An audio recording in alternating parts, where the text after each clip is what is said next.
pelajaran yang bisa kita ambil dari Zur bin Hubais ini bertanya kepada Sofwan bin Asal.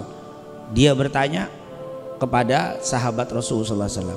Kenapa dia tidak langsung nanya kepada Rasul? Karena dia nggak ketemu Rasul. Begitu juga kita nih, kalau belajar nanya sama guru kita. Guru kita tentunya belajar sama gurunya. Gurunya belajar sama gurunya sampai kepada Zur bin Hubais, sampai kepada Sofwan, sampai kepada Rasul Sallallahu Alaihi Wasallam. Itu aja Zur bin Hubais aja nanya sahabat. Nah kita sekarang pengen nanya sama Rasul langsung. Saya mah kagak ikut madhab, saya kagak ikut siapa-siapa, saya ikut Rasul langsung. Wah, nah Zur bin Hubais aja langsung nggak bisa ke Rasulullah, dinanya kepada sahabat. Karena memang nggak ketemu, apalagi kita 1441 dari tahun 10 Hijriah 11 Hijriah nggak ketemu kita.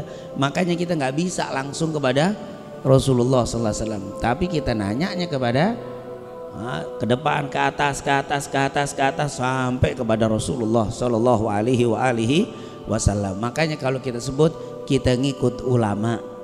Kenapa ulama-ulama itu nanti ngikut kepada ulama sebelumnya, ulama sebelumnya, ulama sebelumnya sampai kepada tabi'in, sampai kepada sahabat, sampai kepada Nabi Muhammad Sallallahu Alaihi Wasallam. Ustaz, tapi saya punya guru ini langsung ketemu sama Rasul. Nah ini yang jadi masalah, ini ada yang ngaku apa? Langsung. Saya kalau ada masalah saya langsung nanya sama Rasul. Jadi saya nggak pakai lewat apa? Nah itu kira-kira bagaimana? Kalau seandainya ada yang begitu, tetap kalah dengan ilmu pakai ulama, tetap kalah. Mungkin pernah dengar cerita. Dulu pernah terjadi di satu wilayah di Yaman, terjadi khilaf, perbedaan pendapat. Besok lebaran apa belum lebaran? Terjadi ru'yah.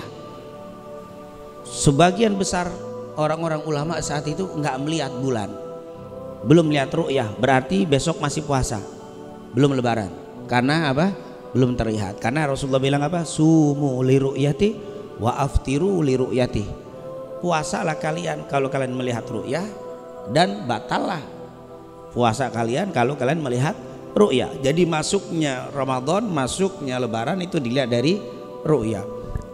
Orang pada ngelihat, ulama-ulama bilang nggak ada ru'yah, berarti besok masih Id.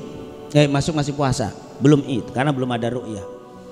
Tiba-tiba ada satu ulama, besok lebaran.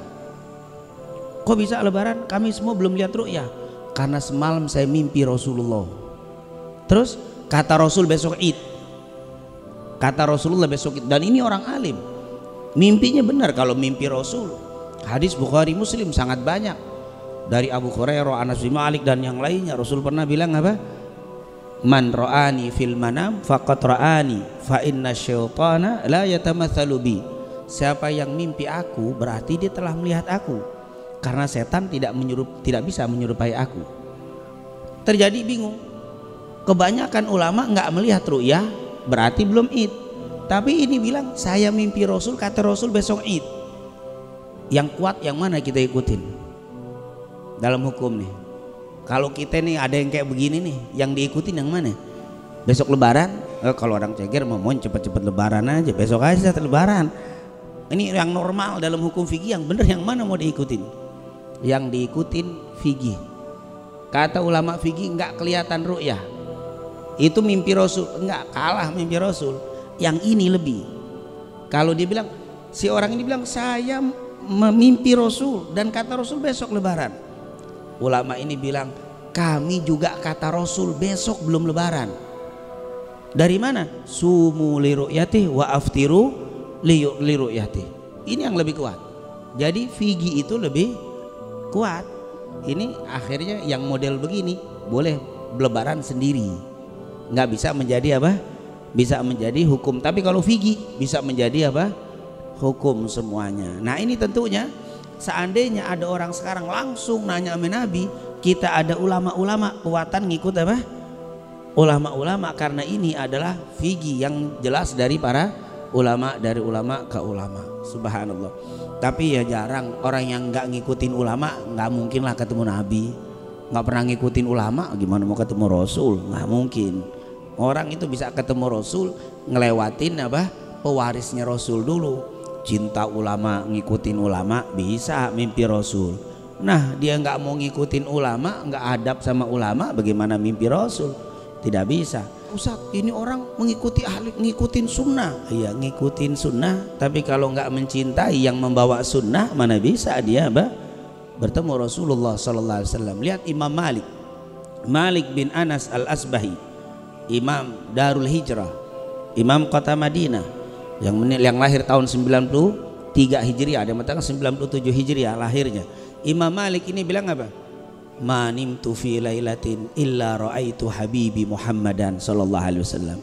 Ma nimtu fi lailatin, saya tidak pernah tidur di malam hari, illa ra'aitu habibi, kecuali aku pasti mimpi kekasihku Nabi Muhammad sallallahu alaihi wasallam. Imam Malik tiap tidur mimpi Rasul sallallahu alaihi wasallam. Kenapa? Karena begitu hebatnya Imam Malik penghormatannya kepada pewarisnya Rasul sallallahu alaihi wasallam.